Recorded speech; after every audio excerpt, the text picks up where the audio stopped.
We have a quorum. Okay, perfect. All right. And as I emailed you guys, I'll be jumping off here probably about 10 minutes. So to head down to the convention center. Okay. Showing 3 o'clock, although my computer says 2:59 still, but I'm on Edinburgh time, so it must be in a different time zone. All right, we'll call the meeting to order. I think in the interest of time, we'll dispense with the Pledge of Allegiance. I don't think that will dampen anyone's patriotism today. So we'll move on to item B, and we'll let Ethan's welcome Ethan to the meeting. So we'll move on to item B, which is our consent agenda, which is to approve the agenda in its entirety, along with the September 9th meeting minutes. Is there a motion to accept the consent agenda as presented? So moved. And a second. All right. All those in favor, signify by saying aye. Aye. Perfect. Thank you. Next is citizens' comments. Are there any citizens to be heard? And I realize that because of the technology change, we might need to take a pause here just to make sure. Yeah. Is there anybody in council chambers that is participating? Do we know? Or Cynthia's in there, I believe. Nobody's here. Nobody? No, nobody's here. Awesome. Thank you, Cynthia. And just for sake, do we know who Kay Mulligan is? That is Kyle. Kyle is the new Blight Project Manager for the Redevelopment Authority. So today is his first day, and he is listening in just to experience a board meeting on his first day. So, So we'll take a moment to welcome Kyle then. Welcome, Kyle. I think I made him nervous. Oh well. I do that to people. He's still working on getting his technology all set up, I'm sure. All right, thank you.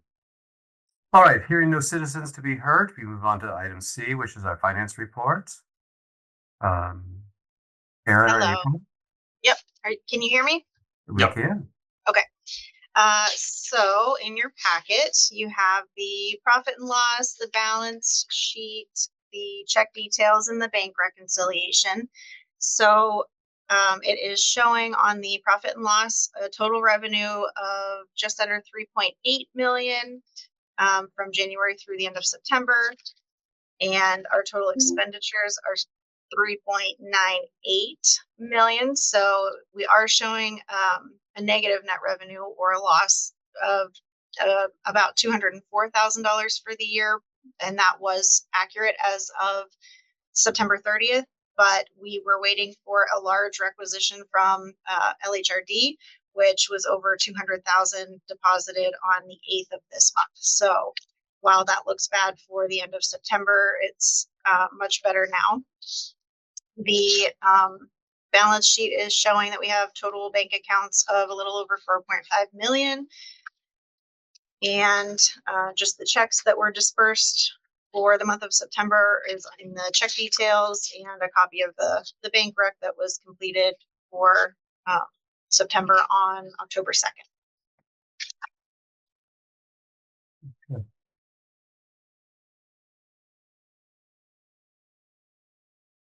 A quick moment here, just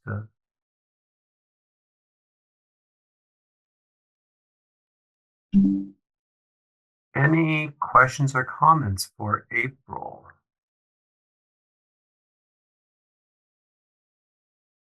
And let's see, we're 9 months through the year, right? Because we're on a calendar fiscal year. I always have to remind myself I'm on various boards and that changes.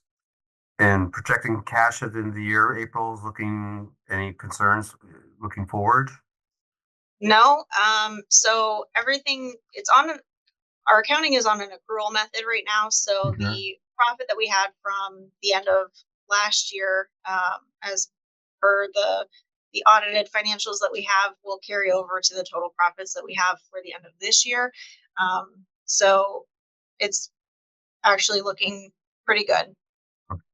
Yeah. Okay, thank you. Hearing no questions or comments, is there a motion to accept the financial reports as presented? So moved. Is there a second? Second. Okay, I perfect. forgot the motion. Jeremy, you have to move faster around this crew here. So I'm going in between mute and unmute. yes, we understand. I know you're on dad duty today, so we appreciate that and appreciate, certainly understand. So all those in favor? Aye. Aye. Thank you. In our packets was the solicitor's report. I know that Mr. Sundberg could not be with us today. Aaron, did you want to highlight anything and draw to our attention? Anything that you think we should pay attention to? I think the board's aware of 2708 Downing. We're still waiting on the 30-day period to elapse post the Board of View's determination on the property, and steps moving forward will rely on Attorney Sundberg's recommendations there. 901 West 4th Street, you have it as a resolution further down. That was a condemnation property that we have came to an agreement on to acquire and forego any further legal action on that. So the resolution helps us file the deed on that property. And then we've entered into a considerable amount of relinquishment agreements over the last month. One on Sass, one on West 3rd Street, along with another one on Walnut Street. So, that part of our condemnation process is working and it's being successful. We did do a final inspection on another property on East 5th Street a couple weeks ago. We rescinded the blight on it. So that was a successful relinquishment agreement that now we will work on revesting title. So all good things. And then as we try to clear some of these and prepare for the next batch of acquisitions. Yeah. All right. Any questions or observations for any of the board members? Hearing none, we will thank Mr. Sundberg. Thank you, and turn it over to Aaron for his general updates as Executive Director. All right, I'll keep it short. I'm going to send the board out just an update later on, probably this week, in preparation for the board summit next week. But just got back from reclaiming vacant properties in St. Louis on Saturday. Great conference as usual. 2 years ago it was great in Chicago. This year it held up to the same standard. Learned quite a bit, a little bit of stuff that I can hopefully bring back and look at. One major thing that we're going to look at with the planning department from the city, another tool for our toolbox. So we're gonna work on that and then hopefully have something for the board, shortly, as soon as we determine. This was a national, United States national conference and people from Canada as well. So presentations sometimes don't cross state lines. So we've got to check out the legality of things in the state of Pennsylvania versus Tennessee. I think one was from Missouri. So yeah, just some legwork to do to see if maybe we can take some best practices and bring them back to Erie. Okay, great. Let's see. Did you want to comment on your ARP program report, which I think is next in our packet?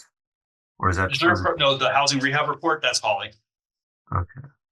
I'm referring to the RACE ARPA program report, which goes on page 21. Oh, okay. So this is the report that I put together when we had Director Perez from the White House Office of Intergovernmental Affairs kind of just walks through and highlights the major programs funded by the city of Erie through the American Rescue Plan Act. As far as the blight mitigation, as we talked, we're moving through that list of properties that we had, filed condemnation on or acquired through other means. We're looking at the budget right now, trying to sort out some of those costs to see what we can potentially do with the rest of that remaining funds moving forward. Under the historic preservation, that $841,500, we were able to assist 45 property owners with historic improvements to their properties. There's still a little bit of funding left in there. We're waiting on recommendations from the Historic Review Commission on ways we can move forward now that they have the historic preservation plan. East Bayfront Greenway Initiative, which is what Kendra and I are going down to the convention center to speak on. LSSE is finishing up on the design of that. So we will hopefully have construction drawings, bid documents here by the end of the month. So all's going good there. The Looking Glass Art Project is working on collaborating at ECAT with some students and some immigrants and new Americans to design some art pieces for that initial phase of the trail.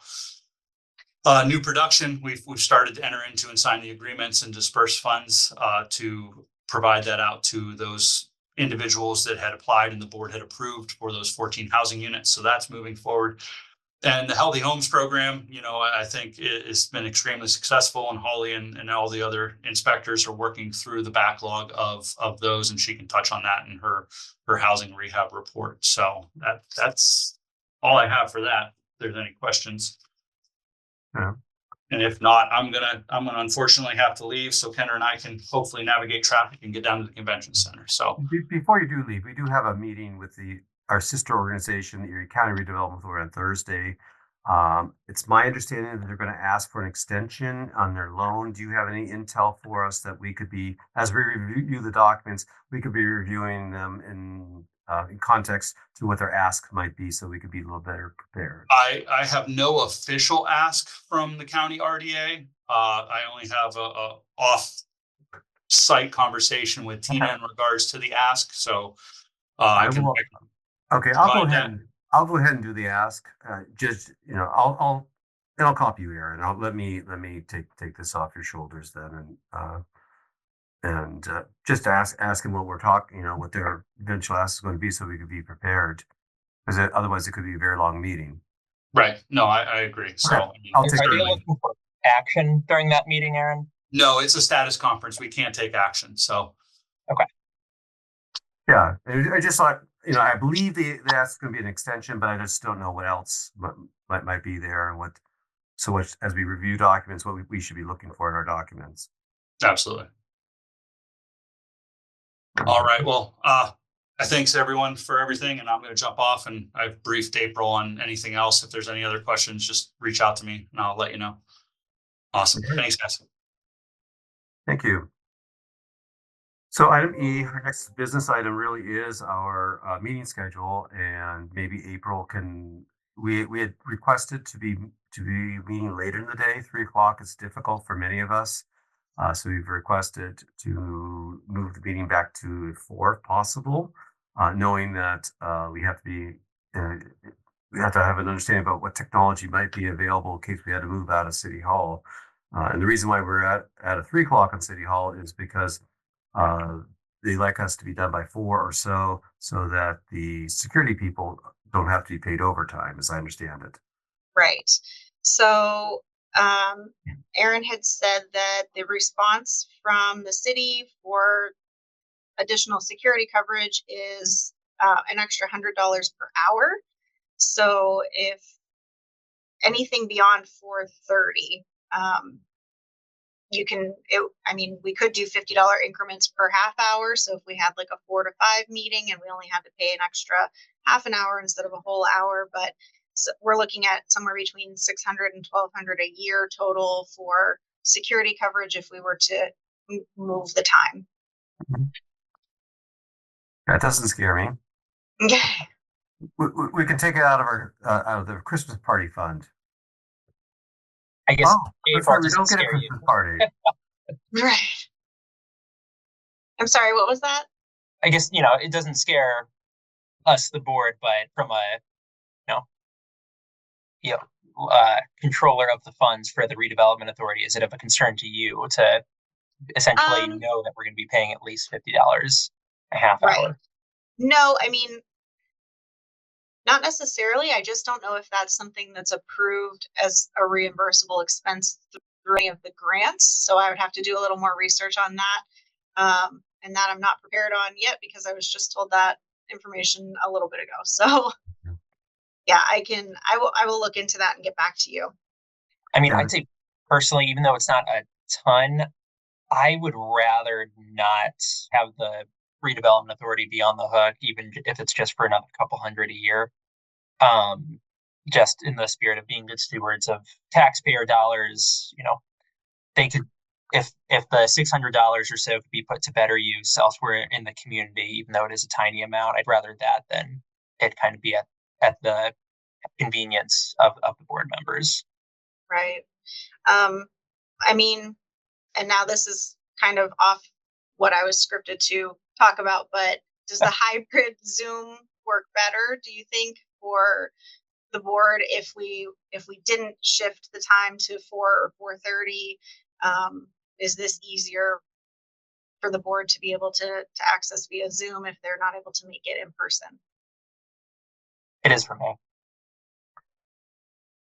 Yeah, 3 o'clock is also when apparently the police department changes shifts. Ah, So there's no parking. There is no parking at 3 o'clock, I can assure you. And I I made the see. joke about valet parking. I was not making a joke. It's the 3 o'clock spot is really tough. So maybe it's a 3:30 spot. So we're missing the police department shift because Okay.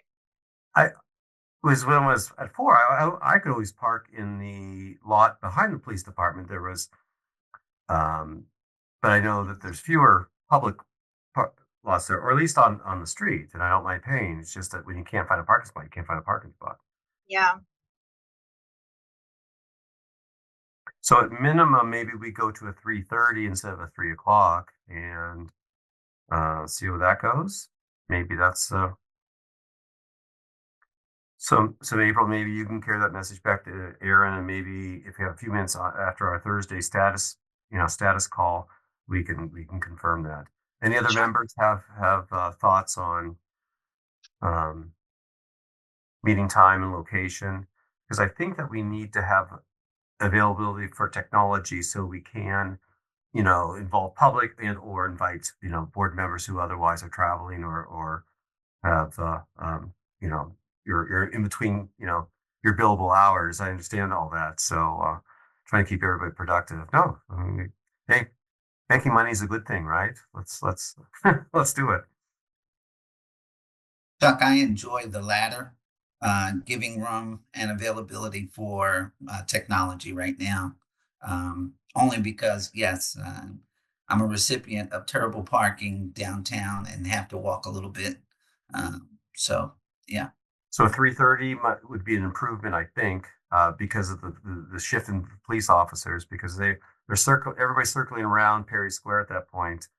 Um, and not that I get nervous around police vehicles or anything, but I just okay. All right, so we're going to recommend 3:30. Okay. April, if you could run that by Aaron to see if that works for the logistics and everything, we can maybe confirm on Thursday or whatever, or before our next meeting. Yes. Okay, perfect. Thank you. All right, so the next report in our packet was the rehabilitation report, which is on page 22 of 28. I'm not skilled enough to walk through April or Holly. Is this Holly's kingdom here or queendom or Queendom.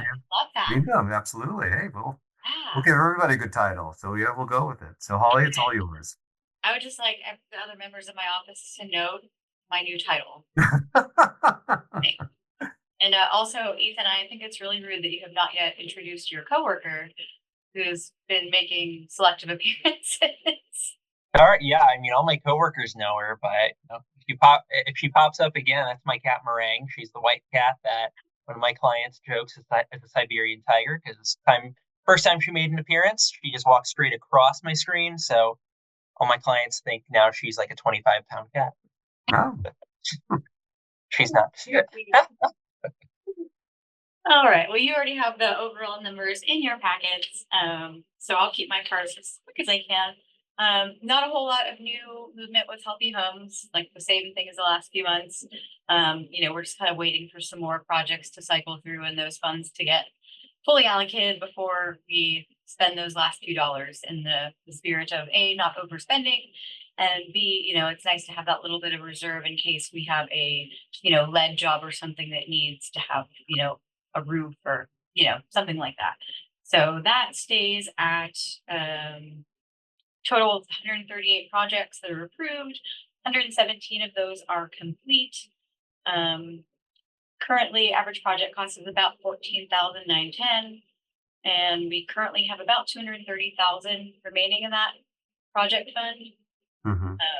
So that number probably will go up a little bit as these last few projects that are in process shaked out. But with that current remaining balance, it would let us do roughly 9 more projects at 24,999, or like 15 more at the average project cost. City wait list of 404, more continue to come in every day. That's that. County, we continue to move forward with Act 137 and whole home repair funds. We're probably going to be nearing our pause on whole home jobs here pretty soon, just because it's exterior work, and we're heading into the most wonderful time of eerie weather for the year. And so my big report really this month is about lead. So in our world, National Lead Poisoning Prevention Week starts October 20th through the 26th.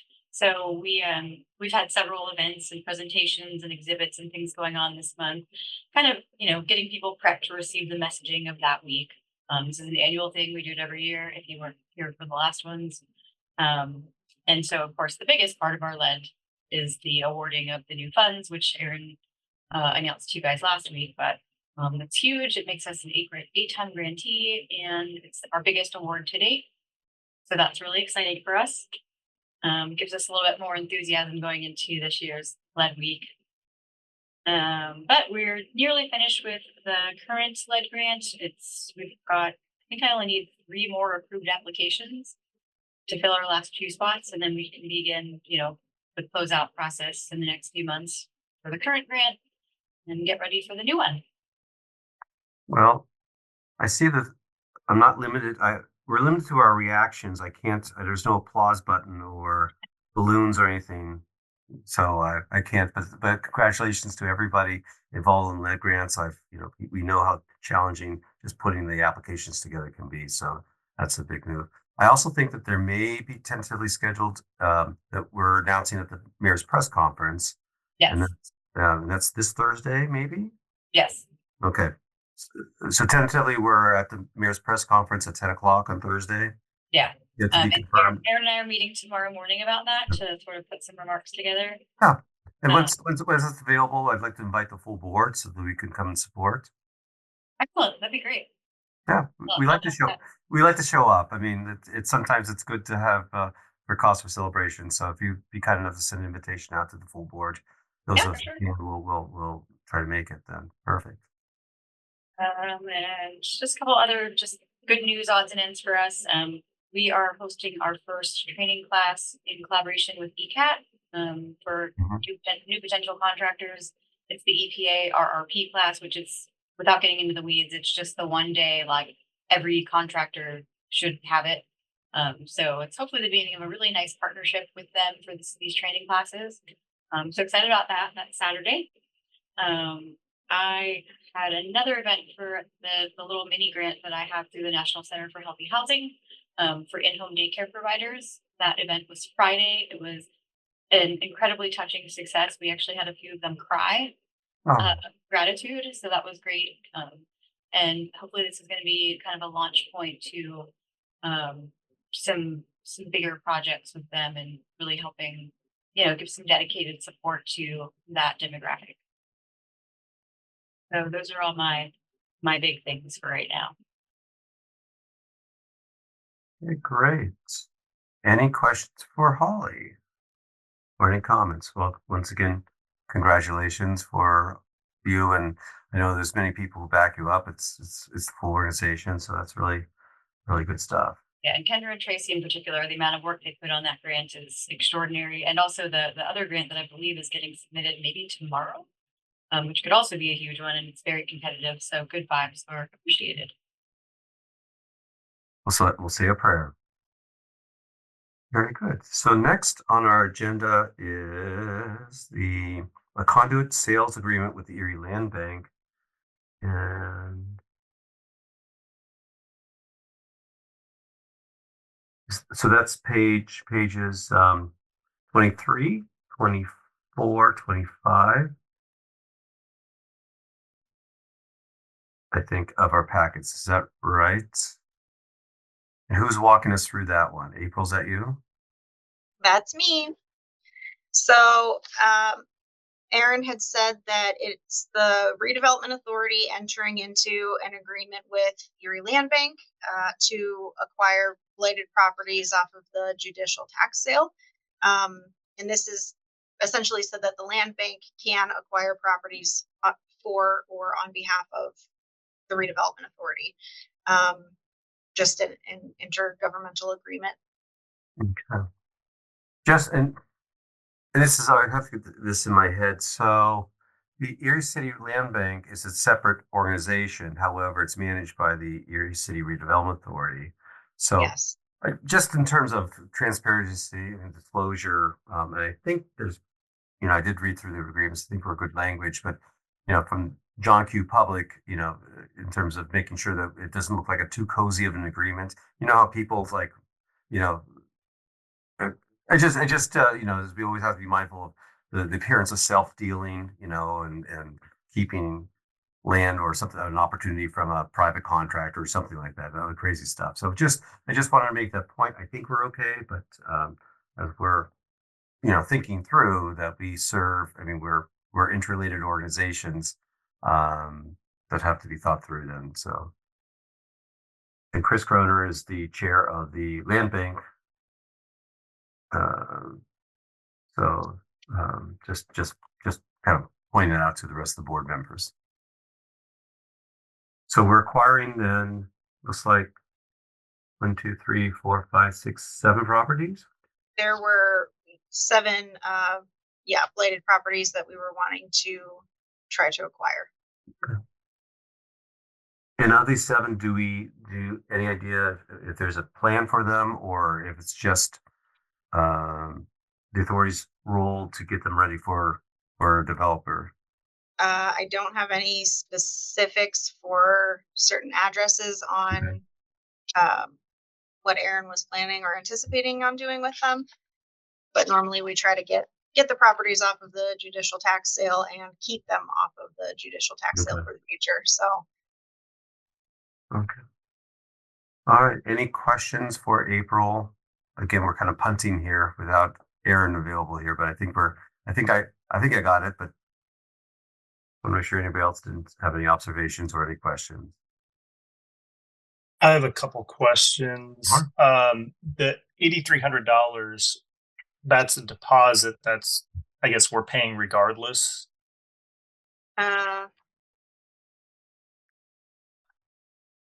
Yes. So the judicial tax sale listing is usually from McDonald Illig, I believe, and each one is $1,118. Or no, I'm sorry, $1,188. So that covers whatever they are charging for their costs, and the paperwork and the courthouse and things like that for selling those, or listing them on the judicial tax sale. So each property that we were to apply for and acquire is $1,188. If we don't actually end up acquiring it, then we get that money refunded. It does. It's not clear to me. You're looking at paragraph 3 of the agreement, right? Yes. Yeah. So if we had 7 property listings at $1,188 a piece, that would be the $8,316 total if we were to actually get all of them. Okay. Yeah, so I guess the way I'm reading the agreement, I'm seeing up above in paragraph 1 that it's contingent upon the seller acquiring the property, but then you drop down to paragraph 3 and it says, regardless of whether the buyer ultimately acquires the subject property, buyer has provided a deposit to cover those costs. So to me, it looks like if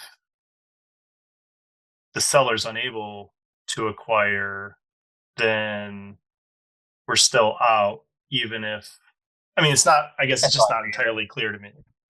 Yeah, I do see that. So I do know in the past, usually I think around December is when we were going after these before. McDonald Illig had reimbursed us about a month later for properties that we hadn't acquired when there was a long list. So Could we make it more explicit? Because I feel like they could be like, well, just because we did that before doesn't mean we're going to do it this time. Right. Mhm.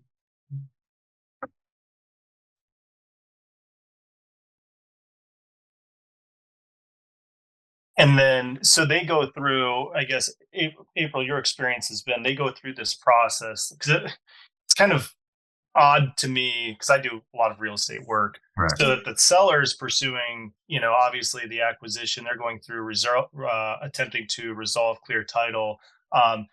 Since it is, kind of like our sister, daughter, child arrangement with a Erie land bank, I assume that we'll be able to review that information, like the title searches, to the extent that we, the redevelopment authority wants to review those to make sure, um, you know, there isn't any title issues, basically just to independently verify so we're not taking on some type of liability.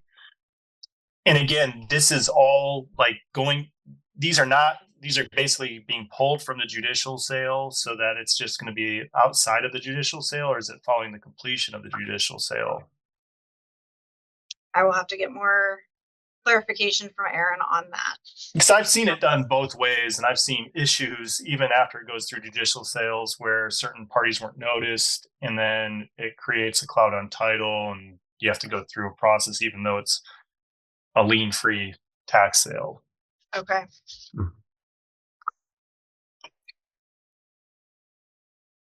And April, I'm assuming there's a request to vote to approve the agreement but it sounds like we have some questions on the agreement. So can this wait to a future meeting or done? So I don't want to follow up, It's- because I know we're on a schedule, but Right. Tillman no, brings I up mean, some points. yeah, it's probably going to have to if we have to change some of the wording on there. I do know that the resolution part of it that he was wanting was the acquisition of 901 West 4th Street. Because the deal is completed, the condemnation, or we've condemned the property. It was a condemned Mhm. property. It has value. We entered a settlement for $40,000, but we can't record the deed without a resolution. So that's the portion that he was wanting the resolution today for, Okay. if you Yes. are in agreement to that.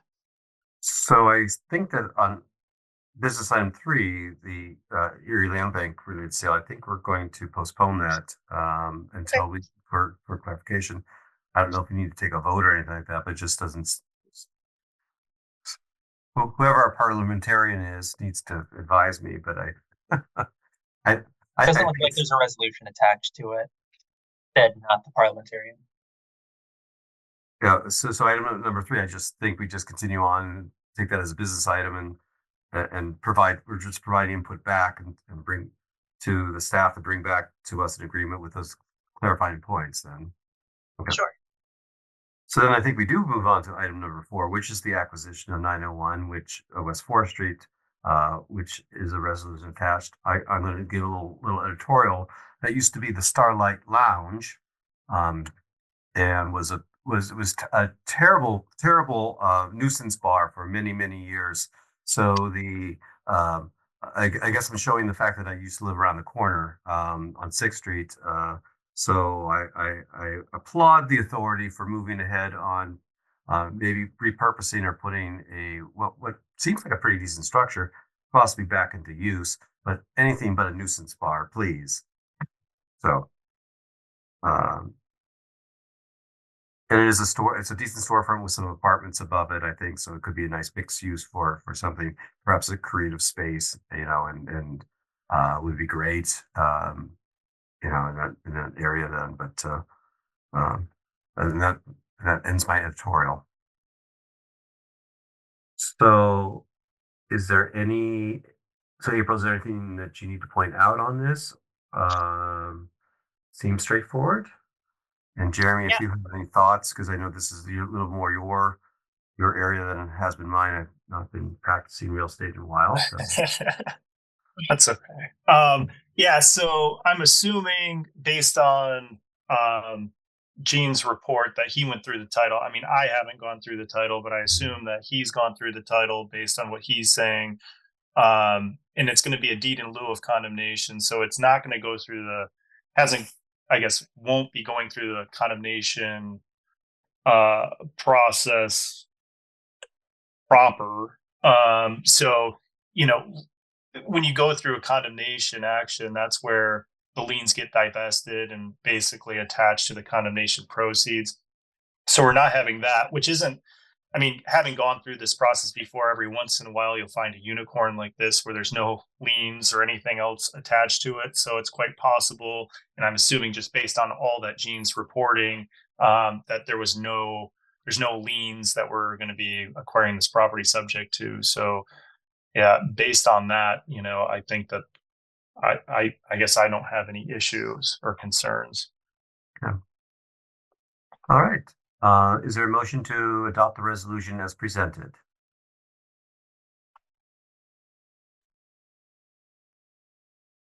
So moved, Chuck. Thank you, Mr. Nelson. Is there a second? I'll second. Jeremy, thank you. All those in favor signify by saying aye. Aye. Aye. All right. The resolution has been accepted with 4 positive votes. All right. That concludes unfinished business. Is there any other business from the board? Anything the staff wants to draw to our attention? I do. So this was just back as part of the finance report, the financial consultant and Blackbot update. Oh, yes. Thank you. Yeah. So just from the last board meeting, we have the data configuration finalized. Our database has been created and they gave us a test environment. So Corey and I have been in there just starting last week to play around in there and do a list basically of different tests that we have to do to check out all of the features, make sure everything is working properly.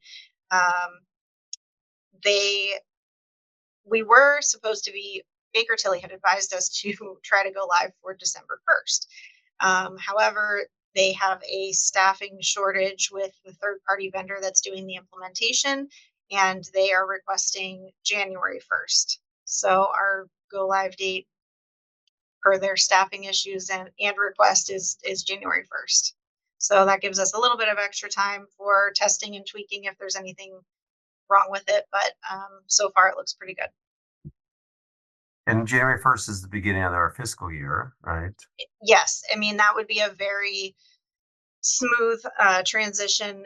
And Baker Tilly did recommend that even if we were to go live December 1st in Blackbot, to basically do double entry in QuickBooks and Blackbot so that all of 2024 is in QuickBooks. So that would be easier for the audit. Mm-hmm.